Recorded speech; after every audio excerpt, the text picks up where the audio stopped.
Welcome learners, চলে এসেছি আজকে একটা নতুন ইংলিশ গ্রামারের নতুন একটা চ্যাপ্টার নিয়ে। সেটা হচ্ছে দ্য প্রোনাউন। আমরা পার্টস অফ স্পিচের 8টা ভাগ সম্পর্কে জানি। তার মধ্যে একটা ভাগ হচ্ছে কি না, তো দি প্রোনাউন। তো আমরা বাংলায় জানি যে সর্বনাম পদ, সেটাই কিন্তু এই ইংলিশ গ্রামারে প্রোনাউন আমরা বলে থাকি।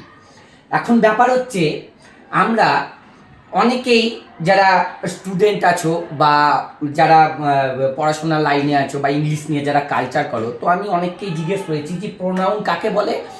তো তারা শুধু বলে যে নাউনের পরিবর্তে যে ওয়ার্ড ব্যবহার করা হয় তাকেই প্রোনাউন বলে, যেমন আই, উই, ইউ।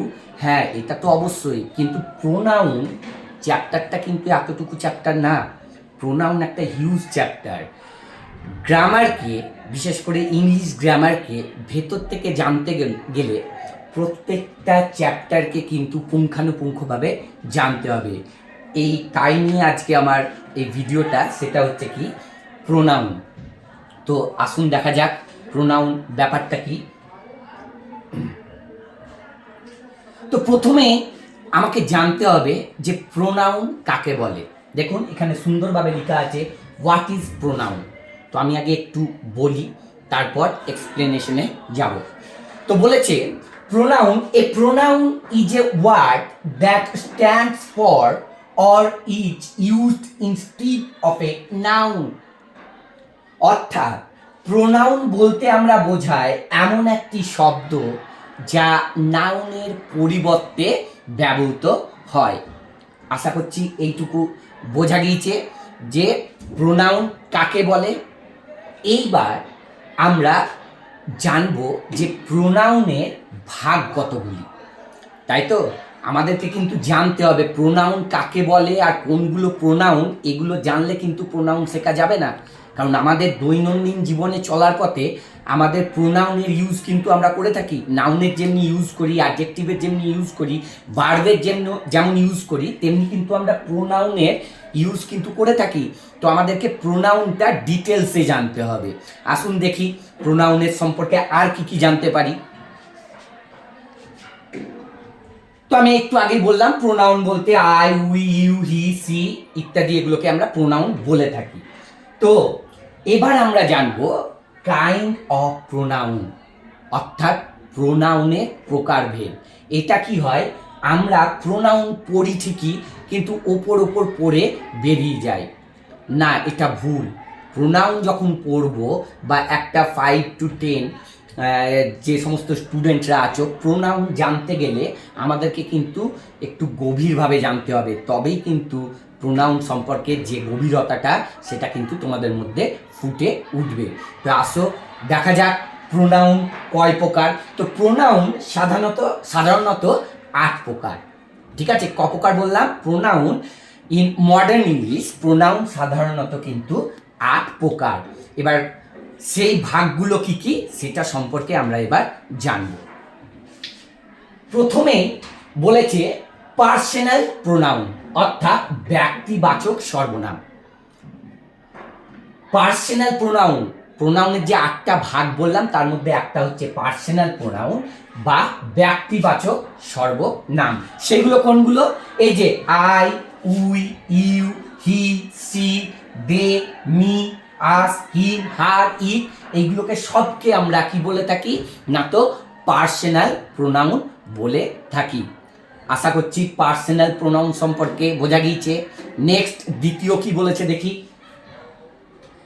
দ্বিতীয় হচ্ছে রিফ্লেক্সিভ প্রোনাউন, যার বাংলা হচ্ছে আত্মবাচক সর্বনাম। তো কয়েকটা এক্সাম্পল দিলেই রিফ্লেক্সিভ প্রোনাউন কোনগুলো সে সম্পর্কে আমাদের আইডিয়া চলে আসবে। দেখা যাক কি কি বলেছে। Myself, ourself, yourself, তারপরে himself, herself, themselves, এইগুলো কিন্তু হচ্ছে রিফ্লেক্সিভ প্রোনাউন। যদি কেউ আমাকে জিজ্ঞেস করে আচ্ছা দেম সেলফস এটা কোন প্রোনাউন, এটা তো একটা প্রোনাউন, কিন্তু কোন প্রোনাউন, তখন কিন্তু আমাদেরকে বলতে হবে যে এইটা প্রোনাউনের যে 8টা ভাগ আছে তার মধ্যে রিফ্লেক্সিভ প্রোনাউনের ভাগ। কোশ্চেনটা কিন্তু এরকম ভাবে আসে। আশা করছি বোঝাতে পেরেছি। তাহলে কি পড়লাম? পার্সোনাল প্রোনাউন পড়লাম, রিফ্লেক্সিভ প্রোনাউন করলাম। নেক্সট কি বলেছে দেখি, নেক্সট হচ্ছে ডেমনস্ট্রেটিভ প্রোনাউন, যাকে আমরা পয়েন্টার প্রোনাউনও বলে থাকি, যার বাংলা হচ্ছে নির্দেশক সর্বনাম। কি বললাম? ডেমনস্ট্রেটিভ প্রোনাউন, যার বাংলা হচ্ছে নির্দেশক সর্বনাম। তাহলে ডেমনস্ট্রেটিভ প্রোনাউনগুলো কোনগুলো? এই যে আমি এক্ষুনি বলছি, this, that, did, those, show, such, এগুলোকে আমরা একত্রে কি বলে থাকি? ডেমনস্ট্রেটিভ প্রোনাউন বলে থাকি। কি একটু একটু করে ভয়টা কাটছে তো?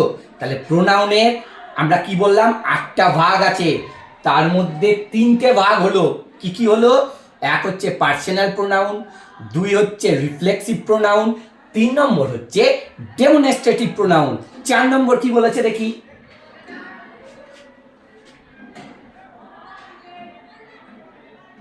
4 নম্বর বলেছে রিলেটিভ প্রোনাউন, যার বাংলা হচ্ছে সম্বন্ধ সূচক সর্বনাম।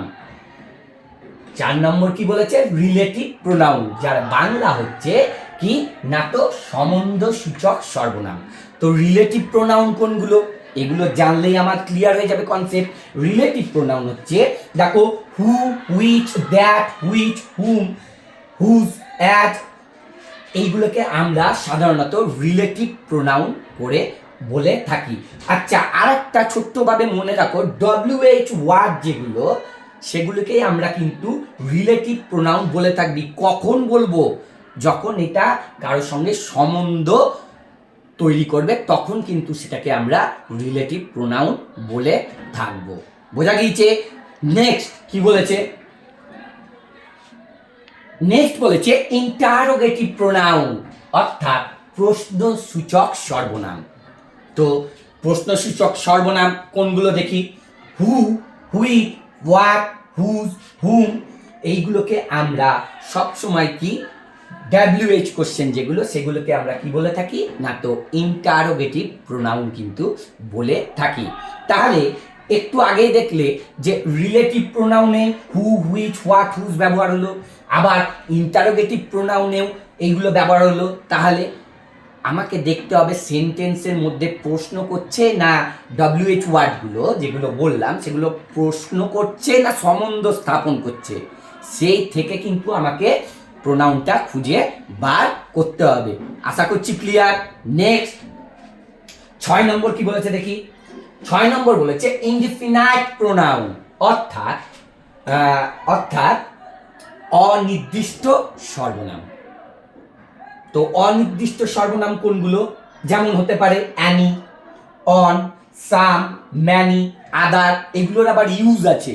কখন কিভাবে ইউজ করব সেগুলোর কিন্তু ইউজ আছে। পরের ভিডিওতে আমি দেখিয়ে দেবো যে এইগুলোর ইউজ কখন করতে হয়, দিসের ইউজ কখন করতে হয়, দ্যাটের ইউজ কখন করতে হয়। ঠিক আছে, এগুলো সবগুলোর ইউজ আছে। শুধু আজকে তোমরা জেনে রাখো যে কোন প্রোনাউনের কি কি এক্সাম্পল হতে পারে। ঠিক আছে, নেক্সট ইনডিফিনাইট প্রোনাউন বোঝা গেল। নেক্সট কি বলেছে দেখি? নেক্সট বলেছে ডিস্ট্রিবিউটিভ প্রোনাউন, অর্থাৎ একক নির্দেশক সর্বনাম। একক নির্দেশক সর্বনাম অর্থাৎ কি করবে? যাকে আমরা মানে এককভাবে কি করব? নির্দেশ করব, সেটাই হচ্ছে কি না তো ডিস্ট্রিবিউটিভ প্রোনাউন। তাই তো? তাহলে তার উদাহরণ কি কি হতে পারে? ইচ, আইদার, নাইদার, এইগুলো হচ্ছে কি না তো ডিস্ট্রিবিউটিভ প্রোনাউনের কিন্তু উদাহরণ। দেখো, আমাদেরকে সবসময় মাথায় রাখতে হবে প্রোনাউন কাকে বলে অবশ্যই জানবো, কোনগুলো সেগুলো জানবো। প্রোনাউনের ভাগ যখন করব, 8টা ভাগে যে প্রোনাউনকে ভাগ করলাম, তার প্রত্যেকটা এক্সাম্পল কিন্তু আমাদেরকে মাথার মধ্যে রাখতে হবে। আমি বারবার বলছি, প্রশ্ন কেমন করে প্রোনাউন থেকে কোন এক্সপার্ট, গ্রামাটিক্যাল এক্সপার্ট যদি তোমাদেরকে প্রশ্ন করে যে আচ্ছা বলো তো আইদার এটা কোন প্রোনাউন, তখন কিন্তু আমাকে বলতে হবে স্যার এটা ডিস্ট্রিবিউটিভ প্রোনাউন।